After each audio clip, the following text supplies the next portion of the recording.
आपका lesson number 1, उसमें I have skipped 1 or 2 paragraph.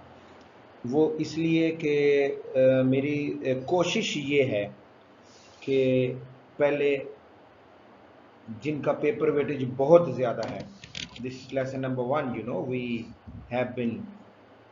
We were reading rather. तो कोशिश मेरी ये थी माय डियर स्टूडेंट्स के पहले जिनका पेपर वेटेज बहुत ज़्यादा है, अगर फ़र्ज़ कीजिए लेसन नंबर 1 एग्जामिनर खोलता है, तो मैं नहीं समझता कि जो पैराग्राफ हमने पढ़ लिए हैं वो उनको इग्नोर कर सकता है। कभी भी नहीं इग्नोर करेगा, नेवर नेवर। तो we read its translation and in a magnitude way rather, और मैंने आपकी पूरी कोशिश की कि आपको समझाऊं, आपको एक एक लफ्ज़ क्लियर करूं। इसके बावजूद डिस्पाइट ऑफ द फैक्ट, बेटा अगर क्लियर नहीं होता तो फिर हम हाजिर हैं। ये आपके पास फ़ोन नंबर तो है, आप you have got the phone numbers of your teachers, so we are working very hard for you people, ताकि आपकी ये जो कमी है, डेफिशिएंसी है, तो ये पूरी हो सके।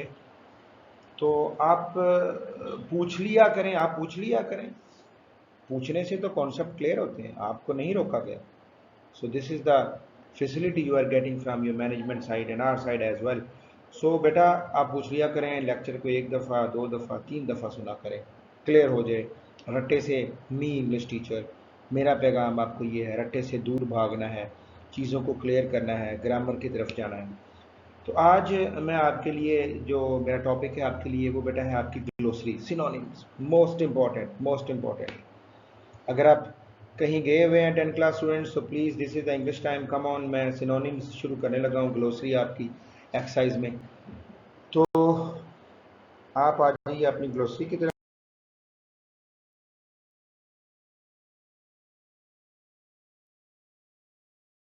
और ये है स्क्रीन पे आपकी ग्लोसरी, और आप इसको सिनोनिम्स कह दें या ग्लोसरी कह दें।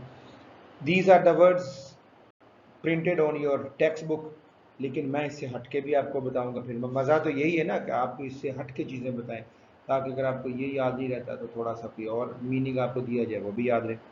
सो please let's start this the glossary, this number 1 ancestor. Okay, अब इसके सामने आप, मैं हमेशा बच्चों से ये कहता हूँ माय डियर स्टूडेंट्स, जब तक आपको, because you know we are not genuinely English persons, concepts come to our minds in Urdu. So कोई भी, जब तक हम इसको उर्दू में क्लियर नहीं कर पाएंगे, we are not been able to clear in English. Ancestor के सामने लिखे हैं अबाउ इजदाद, you must have a pencil and register as well. So ये वही सवाल है जो आपको ए बी और सी पोर्शन में आता है, बी पोर्शन में आता है, बी पोर्शन में आता है आपकी ऑब्जेक्टिव की। तो 5 नंबर इसके मैथमेटिकल मार्क्स हैं, गलती नहीं होनी चाहिए। So I am providing you the alternates as well, alternate words, ताकि आपको याद हो जाए। इंसेस्टर अबाउट इजाद लिख लिया, ये लिखा हुआ है distant relation, somebody is descended from, slash डालें, और जो मैंने आपके लिए आसान सा वर्ड निकाला फोर फादर्स लिख लें, फोर फादर्स,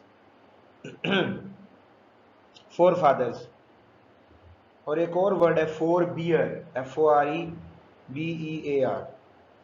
अब इसका इंसेस्टर का ये लिख लें, या जो दो मैंने बताए वो लिख लें, और इसका मतलब हुआ वाजदा। डेस्टिट्यूट पे आ जाएं आप, देखो डेस्टिट्यूट के सामने लिखे मुफलिस, मुफलिस ये लिखा हुआ है, with no money or possessions.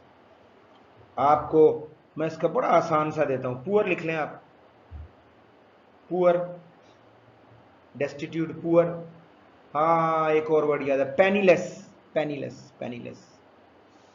तो आप कोई भी लिख सकते हैं, with no money or possessions ये लिख दें, आप इसका पुअर लिख दें, आप इसका पेनीलेस लिख दें। ओके, नेक्स्ट पे आ जाइए, इक्विटेबल। और इक्विटेबल जो है इसके सामने पहले तो उर्दू लिख लेना ताकि कॉन्सेप्ट बन जाए। आदिलाना, आदिलाना, ये देखिए यहाँ पे लिखा हुआ फेयर, यस, बड़ा आसान सा वर्ड इन्होंने दिया है, इसी को याद रख लें। फिर मैं भी आपको दे देता हूँ, जस्ट लिख लें इसके सामने, जस्ट। हाँ Another word, impartial, IMPARTIAL, impartial लिख लें आप,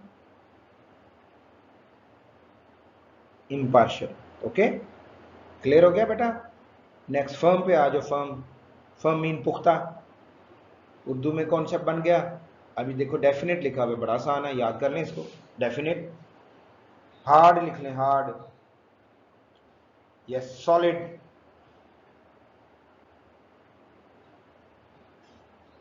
सॉलिड से ही बना लें. और सॉलिडिफाइड, SOLIDIFIED. अब देखो फर्म का डेफिनेट भी लिख सकते हैं आप. मैंने आपको पर दे दिया, हार्ड लिख दिया, सॉलिड, सॉलिडिफाइड, कितने दे दिए?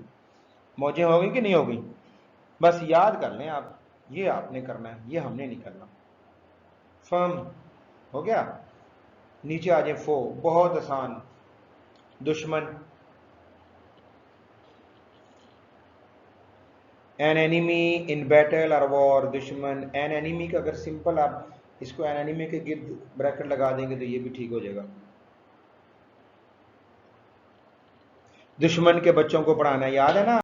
वहां से याद रख लीजिएगा इसका मतलब. हमने दुश्मन के बच्चों को पढ़ाना है, वो तो हमने पढ़ाया नहीं, अपनी पढ़ाई बर्बाद कर बैठे हैं. वापस आ जाए पढ़ाई की तरफ. पढ़ा लिया हमने दुश्मन के बच्चों को, अब हमने खुद पढ़ना है. वो पढ़ गए हैं. अच्छा जी, राइवल. राइवल, राइवल बेटा, राइवल. बहुत प्यारा word, rival. Opponent, yes opponent, ये भी लिख लें. सो फो एनिमी लिख सकते हैं आप, राइवल लिख सकते हैं आप, अपोनेंट लिख सकते हैं. इंटरसीड, इसका मतलब होता है बेटा दरमियान में हाइल होना, या इसका मतलब ये भी होता है वकालत करना, किसी के हक में बोलना, मदाखलत करना. To speak in support of somebody, या फिर देखें इन्वॉल्व इन अ डिस्प्यूट, मदाखलत करना, झगड़े में अपने आप को शामिल कर लेना. मैग्नी, इंटरसीड.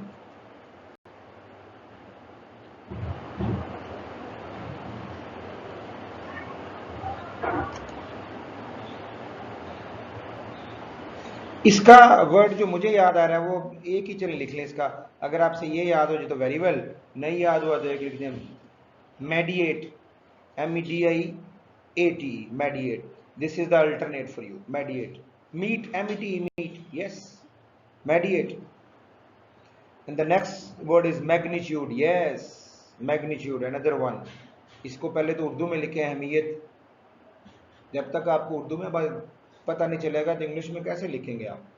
मैंने आपको बारहा ये बताया है कि we are not genuinely English person. First we think in Urdu and then हमारा माइंड उर्दू को कन्वर्ट करके इंग्लिश में देता है. अहमियत, इंपॉर्टेंस, बहुत सही लिखा हुआ है इन्होंने, इंपॉर्टेंस और इफेक्ट. ले लें एक दो और वर्ड ले लें मुझसे. साइज ले लें, इनॉर्मिटी,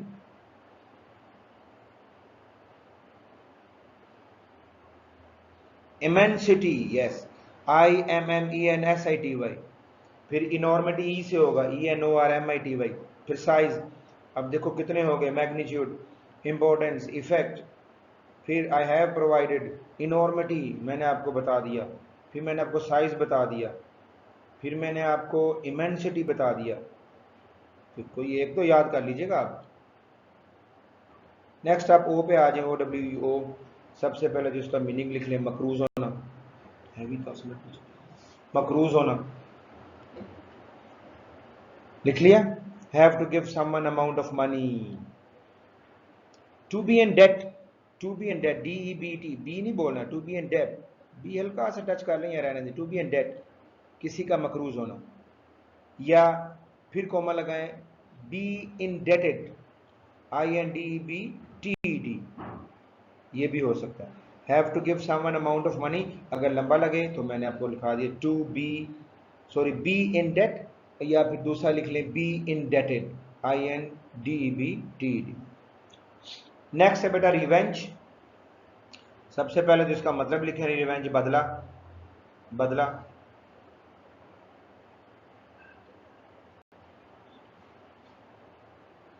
ये देखें कितना बड़ा लिखा है revenge. Something that you do to hurt or punish someone because they have hurt you, revenge.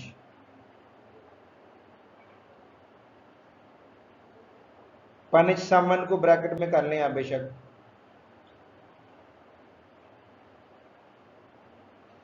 या रेप्रिसल, रिवेंज, रेप्रिसल नाउन है ये, रेप्रिसल, REPRISAL, या आप इसका लिख दें रेट्रीब्यूशन,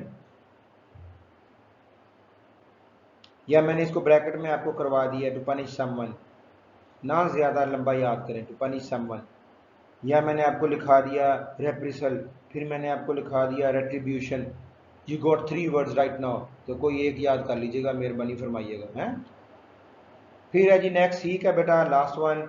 सीख का मतलब होता है हासिल करना, इसने लिखा हुआ है टू गेट, बहुत आसान है, याद कर लीजिएगा, बड़ा आसान है, बड़ा ही आसान है, टू गेट, बस सीख गेट, अल्टरनेट में जाना तो ले लें, टू फाइंड ले लें, टू फाइंड, टू फाइंड, और ले लें लुक फॉर लिख लें, लुक फॉर लिख लें। सो कितने हो गए, सीक, टू गेट हो गया, फाइंड हो गया, लुक फॉर हो गया। So that was your topic today, synonyms. मैंने बड़ी कोशिश की है कि आपको हर जाविये से, हर एंगल से आपको अच्छे तरीके से आपको अल्टरनेट देने की भी कोशिश की है। यहाँ पे तो एक एक वर्ड लिखा हुआ है, बड़े भी हैं, लंबे भी हैं, उनको कम भी करवाया है, और आपको I have provided you 2 to 3 alternate words as well. So याद तो आपने करना है, याद तो करना पड़ेगा, ठीक है। मैंने आपको पहले भी कहा, याद तो आपको करना पड़ेगा, तो बेटा याद कीजिएगा। Despite of the fact you find any problem, तो आप फिर से पूछ सकते हैं। Thank you very much, God bless you.